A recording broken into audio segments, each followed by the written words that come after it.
সুপ্রিয় শিক্ষার্থীবৃন্দ, তোমরা কেমন আছো? আশা করি সবাই ভালো আছো।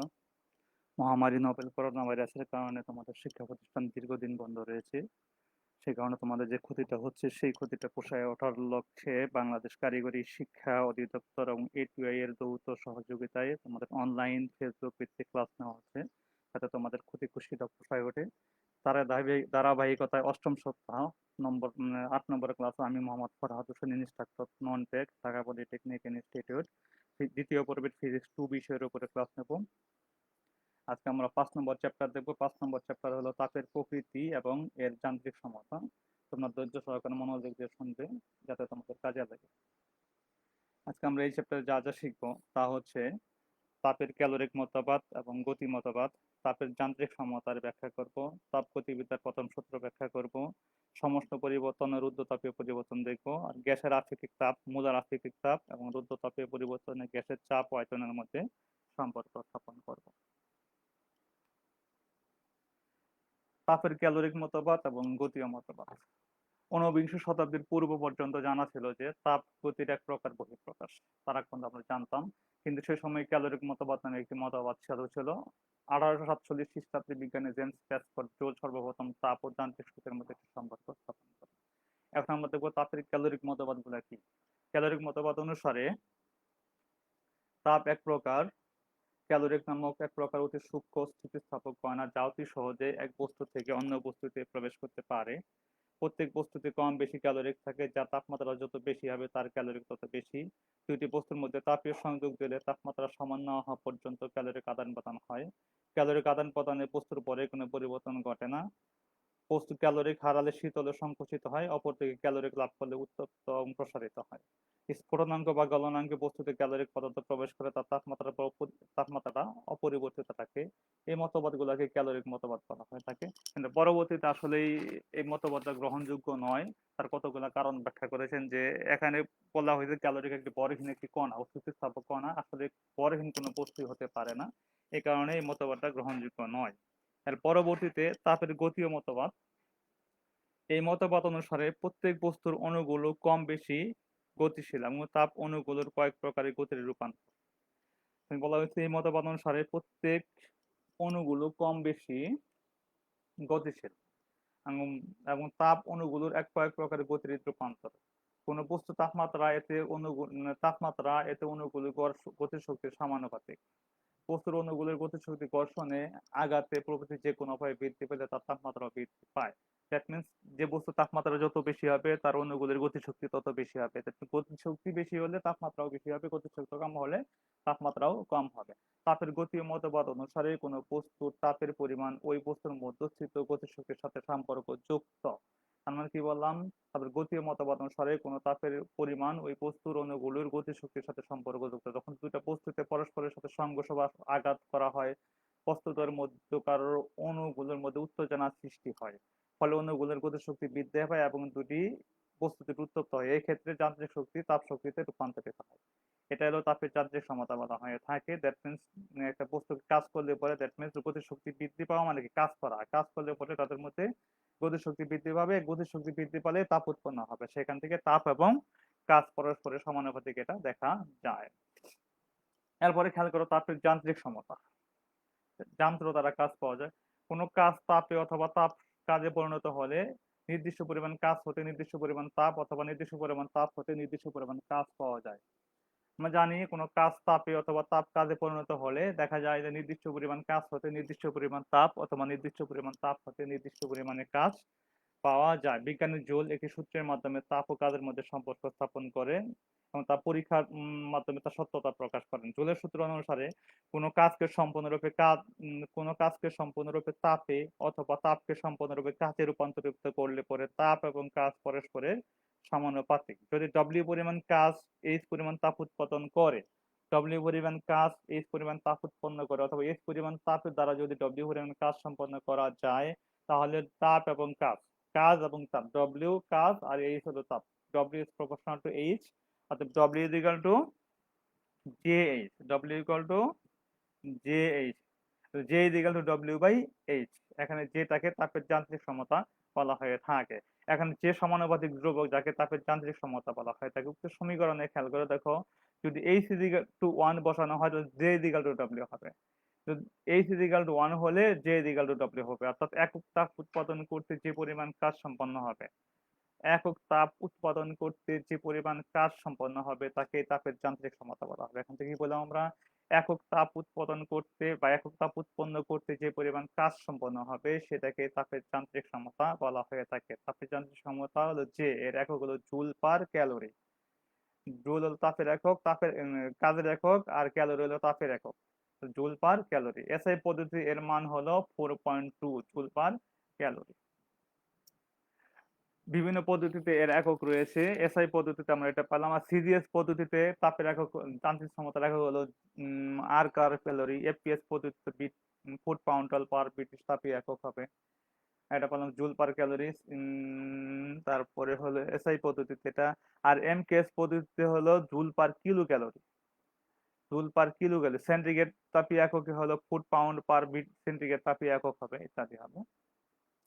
আর তাপের যান্ত্রিক সমতা 4. তাপের যান্ত্রিক সমতা 4.2 × 10⁻⁷ আর্ক পার ক্যালোরি। এটা হলো সিজিএস পদ্ধতির একক। এটা বলতে আমরা কি বুঝি? এটা বোঝা যায় যে 4.2 × 10⁻⁷ আর্ক বা 4.2 জুল কাজ সম্পূর্ণরূপে কাজে রূপান্তরিত করলে, তাপে রূপান্তরিত করলে 1 ক্যালোরি তাপ উৎপন্ন হবে। 1 ক্যালোরি তাপ উৎপন্ন হবে। দ্যাট মিনস 1 ক্যালোরি কত হবে? 4.2 × 10⁻⁷ আর্ক সমান সমান এত জুল পাওয়া যাবে। এরপরে খেয়াল করো তাপগতিবিদ্যার প্রথম সূত্র। বিজ্ঞানী জুল সর্বপ্রথম তাপ ও কাজের মধ্যে সম্পর্ক স্থাপন করেন, সেটা আমরা কিছুক্ষণ আগেও দেখলাম যে বিজ্ঞানী জুল সর্বপ্রথম, যেটা জুলের সূত্র নামে পরিচিত, বিজ্ঞানী জুল সর্বপ্রথম কাজ ও তাপের মধ্যে সম্পর্ক স্থাপন করেন।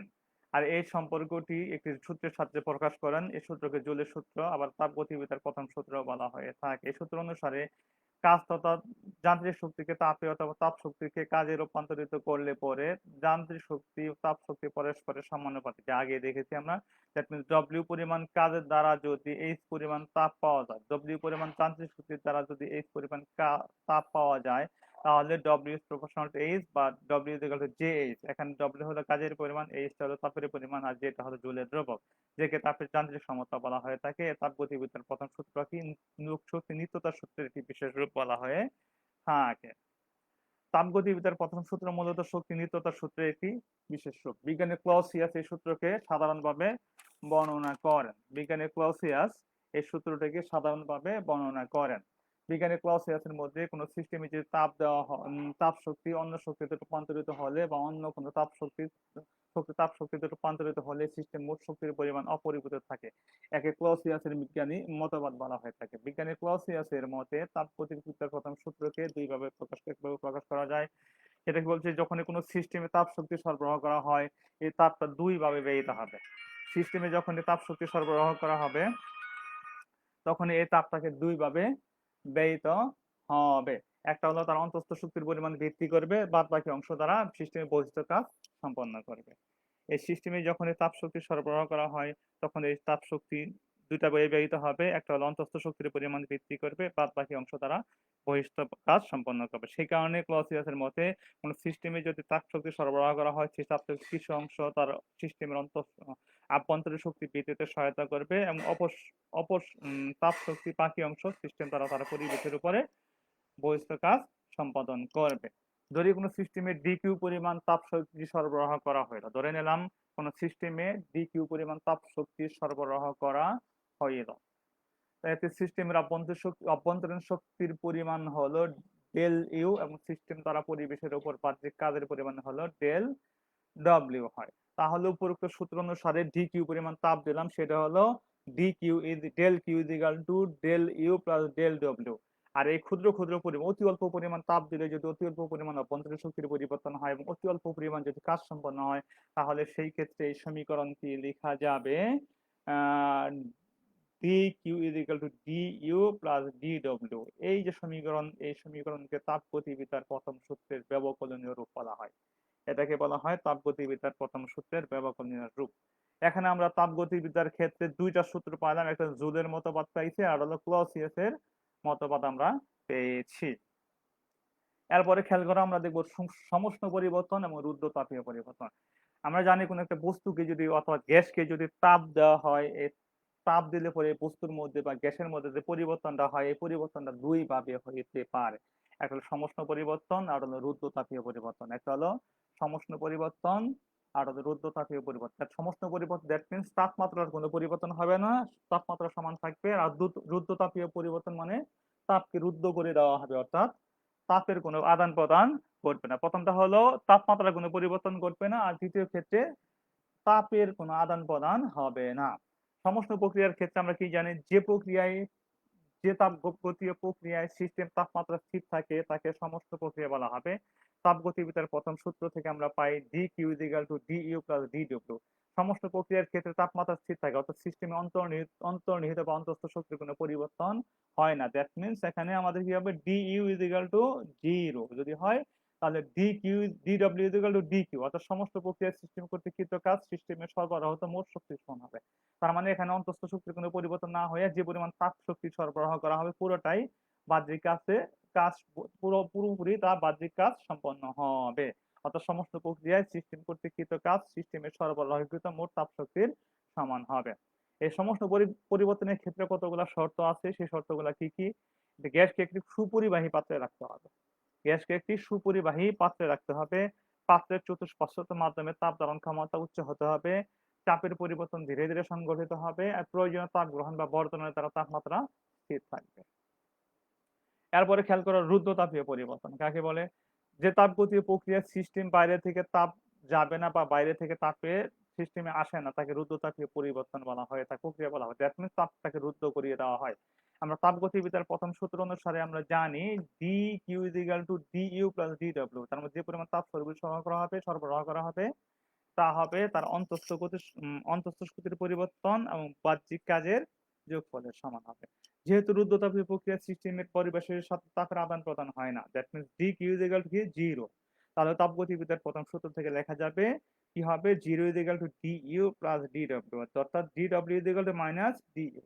অর্থাৎ বলা যাবে যে রুদ্ধতাপীয় সংকোচনের সিস্টেম উষ্ণ হয়, দ্যাট মিনস তাপমাত্রা রুদ্ধতাপীয় সংকোচনের ক্ষেত্রে সিস্টেম কি হবে, সিস্টেমের তাপমাত্রা বৃদ্ধি পাবে। আর রুদ্ধতাপীয় প্রসারণের ক্ষেত্রে সিস্টেমে ঠান্ডা হবে, দ্যাট মিনস শীতল হবে। এটা হলো রুদ্ধতাপীয় প্রক্রিয়ার ক্ষেত্রে এই ঘটনাটা ঘটবে, যেহেতু বাইরে থেকে তাপের আদান প্রদান হয় না, ভিতর থেকে তাপের এই প্রক্রিয়াটা সম্পন্ন হয়ে থাকে। এই রুদ্ধতাপীয় পরিবর্তনের ক্ষেত্রে কতগুলো শর্ত আছে, সেই শর্তগুলো হবে গ্যাসকে একটি কুপরিবাহী পাত্রে রাখতে হবে, পাত্রের চতুষ্পার্শ্বতার মাধ্যমে তাপ ধারণ ক্ষমতা কম হতে হবে,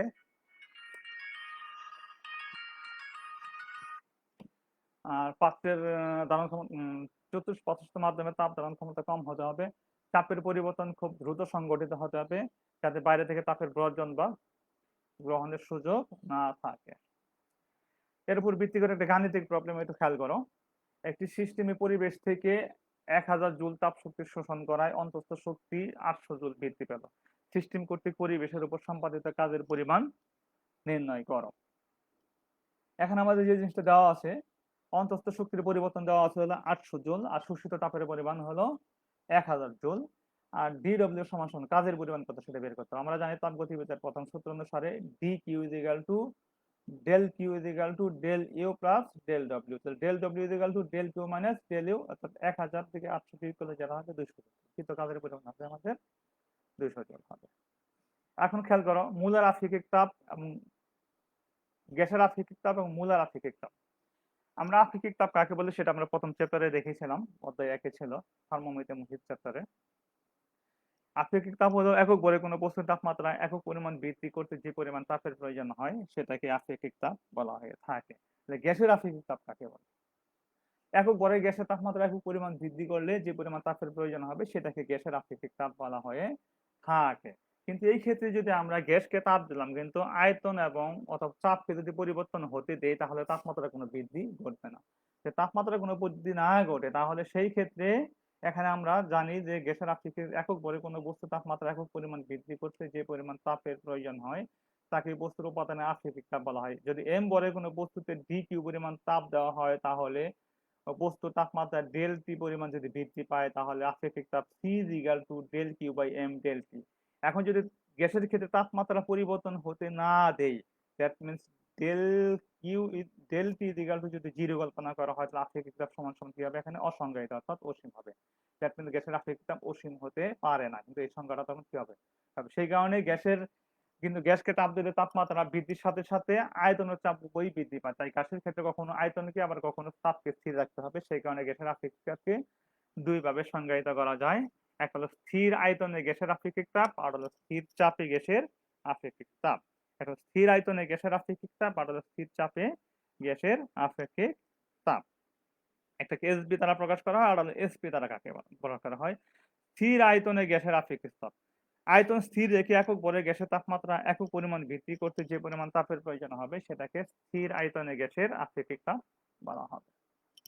আয়তন স্থির রেখে একক ভরে কোনো গ্যাসের তাপমাত্রা একক পরিমাণ বৃদ্ধি করতে যে পরিমাণ তাপের প্রয়োজন হবে সেটাকে স্থির আয়তনে গ্যাসের আপেক্ষিক তাপ বলা হবে। একইভাবে স্থির চাপে গ্যাসের আপেক্ষিক চাপ স্থির রেখে একক ভরে কোনো গ্যাসের তাপমাত্রা একক পরিমাণ বৃদ্ধি করতে যে পরিমাণ তাপের প্রয়োজন হবে সেটাকে স্থির চাপে গ্যাসের আপেক্ষিক তাপ বলা হবে। স্থির আয়তনে গ্যাসের আপেক্ষিক তাপকে এসবি আর স্থির চাপে গ্যাসের আপেক্ষিক তাপকে এসপি দ্বারা প্রকাশ করা হয়। এরপরে খেয়াল করো মূলার তাপ ধারণা কথা। আমরা গ্যাসের ক্ষেত্রে সাধারণত ভর না কল্পনা করে যদি মূল কল্পনা করি তাহলে সেই ক্ষেত্রে এক মূল গ্যাসের তাপমাত্রা একক পরিমাণ বৃদ্ধি করতে যে পরিমাণ তাপের প্রয়োজন হবে সেটাকে মূলার আপেক্ষিক তাপ বলা হয়। অর্থাৎ মূলার তাপ ধারণ ক্ষমতা বা মূলার আপেক্ষিক তাপও বলা হয়ে থাকে। যদি কোনো গ্যাসের এন সংখ্যক মূলের তাপমাত্রা ডেলটি পরিমাণ বাড়াতে ডেল কিউ পরিমাণ তাপের প্রয়োজন হয় তাহলে মূলার তাপ ধারণ ক্ষমতা C is equal to del Q by N del T বলা হবে। একক হলো ডেল কিউ এর একক হলো জুল, এম এর একক মূল এবং ডেল টির একক যদি কেলভিন হয় তাহলে এর একক হবে জুল পার মূল পার কেলভিন বলা হবে। এই যেহেতু গ্যাসের আপেক্ষিক তাপ দুইটি রয়েছে, মূলার আপেক্ষিক তাপও দুইটি আছে। একটা হলো স্থির চাপে গ্যাসের মূলার আপেক্ষিক তাপ, আর স্থির আয়তনে গ্যাসের মূলার আপেক্ষিক তাপ। স্থির চাপে গ্যাসের মূলার আপেক্ষিক তাপ এটাকে সিপি দ্বারা প্রকাশ করা হয়। স্থির চাপে এক মোল গ্যাসের তাপমাত্রা 1 কেলভিন বৃদ্ধি করতে যে পরিমাণ তাপের প্রয়োজন হবে সেটাকে স্থির চাপে মূলার আপেক্ষিক তাপ বলা হবে, এটাকে সিপি দ্বারা প্রকাশ করা হয়। আর তাপ স্থির রেখে এম মোল গ্যাসের তাপমাত্রা ডেল টি পরিমাণ বাড়াতে যদি ডেল টি পরিমাণ তাপের প্রয়োজন হয় তাহলে CP is equal to del Q by M del T পাওয়া যাবে। একইভাবে স্থির আয়তনে গ্যাসের আপেক্ষিক তাপ সিবি, আয়তন স্থির রেখে এক মোল গ্যাসের তাপমাত্রা 1 কেলভিন পরিমাণ বৃদ্ধি করতে যে পরিমাণ তাপের প্রয়োজন হবে সেটাকে স্থির আয়তনে মূলার আপেক্ষিক তাপ, এটা সিবি দ্বারা প্রকাশ করা হয়। যদি এখানে আয়তন স্থির রেখে এম মোল গ্যাসের তাপমাত্রা ডেল টি পরিমাণ বাড়াতে যদি ডেল কিউ পরিমাণ তাপের প্রয়োজন হয় তাহলে CV is equal to del Q by M del T. That means CP আর সিবি দুটার ম্যাথমেটিক্যাল রিলেশন একই রকমই, শুধু শর্ত আলাদা। এই ক্ষেত্রে শুধু চাপটা স্থির, আর চাপের ক্ষেত্রে চাপ স্থির রাখতে হবে আর স্থির আয়তনের ক্ষেত্রে আয়তনটা স্থির রাখতে হবে। এটা গেল। এরপরে খেয়াল করো রুদ্ধতাপীয় পরিবর্তনের ক্ষেত্রে গ্যাসের চাপ ও আয়তনের মধ্যে সম্পর্ক। আমরা জানি পরিবর্তন দুই প্রকার, একটা রুদ্ধতাপীয় পরিবর্তন আর হলো সমষ্ণ পরিবর্তন। সমষ্ণ পরিবর্তনের ক্ষেত্রে তাপমাত্রা স্থির থাকে আর রুদ্ধতাপীয় পরিবর্তনের ক্ষেত্রে তাপের আদান প্রদান হয় না। এখন আমরা দেখবো রুদ্ধতাপীয় পরিবর্তনের ক্ষেত্রে গ্যাসের চাপ ও আয়তনের মধ্যে সম্পর্ক, that means PV to the power gamma equal to ধ্রুবক। প্রশ্নটা ইম্পর্টেন্ট, তোমাদের পরীক্ষায় আসে, খেয়াল করবো।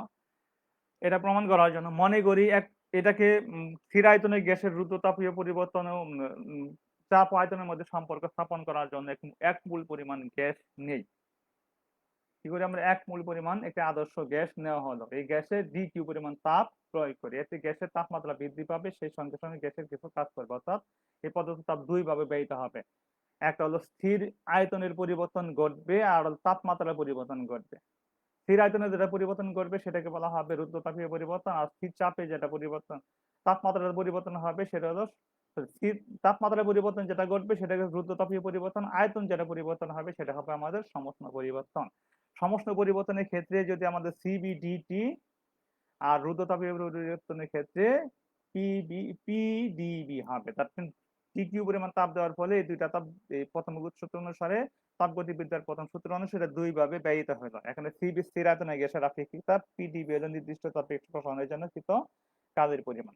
আবার যেহেতু এখানে আমরা তাপগতিবিদ্যার প্রথম সূত্র অনুসারে এটা পাইলাম ডিকিউ পরিমাণ তাপ দেওয়ার ফলে, আর যেহেতু আমরা পরিবর্তনটা ধরে নিয়েছি রুদ্ধতাপীয় পরিবর্তন, সেই কারণে এখানে কোনো তাপ প্রদান করানো হয় নাই, that means D Q equal to 0 ধরা হইল। আমরা জানি রুদ্ধতাপীয় প্রক্রিয়ার ক্ষেত্রে বাইরে থেকে তাপের কোনো আদান প্রদান, গ্যাসের মধ্যে কোনো তাপের আদান প্রদান ঘটে নাই, অর্থাৎ dq equal to 0। dq equal to 0 হয় তাহলে 1 নম্বর সমীকরণের ক্ষেত্রে dq এর সমান ছিল, আমাদের 1 নম্বর সমীকরণে ছিল dq ইকুয়াল টু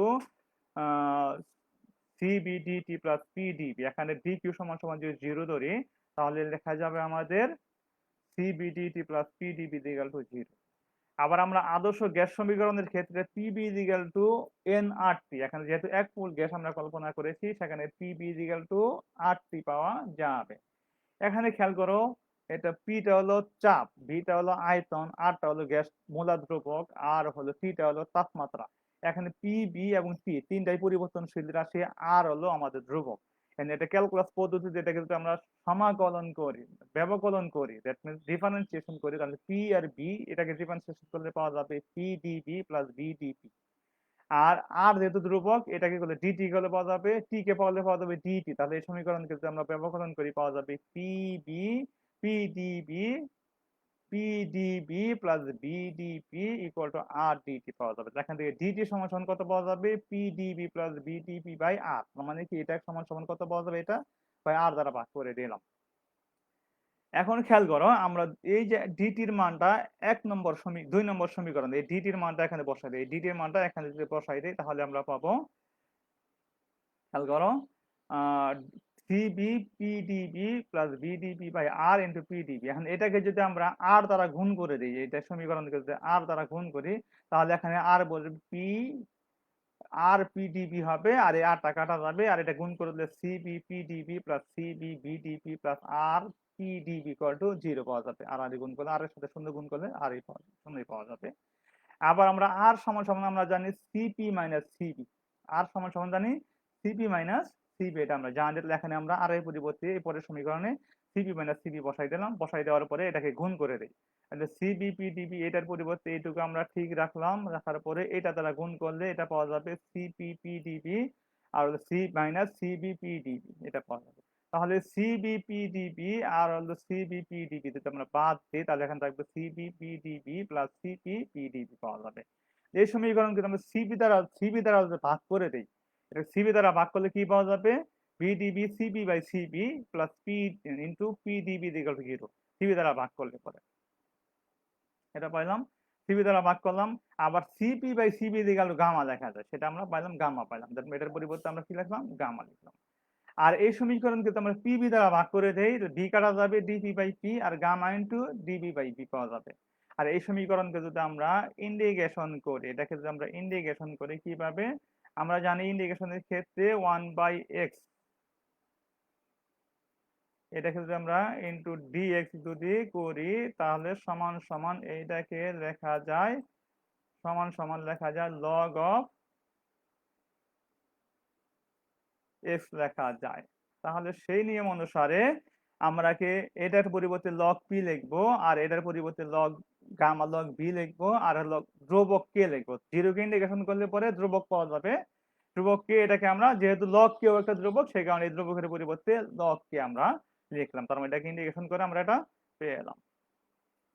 তাহলে এখানে খেয়াল করো,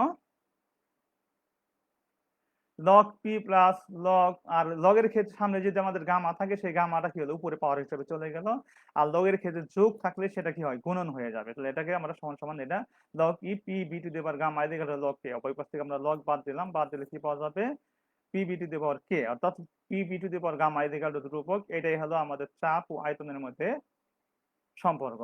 যদি আর দিয়ে চাপ ও আয়তন যথাক্রম P1 V1 এবং চূড়ান্ত চাপ ও আয়তন যথাক্রম P2 V2 হয় তাহলে P1 V1 to the power gamma equal to P2 V2 to the power gamma equal to ধ্রুবক লেখা যাবে।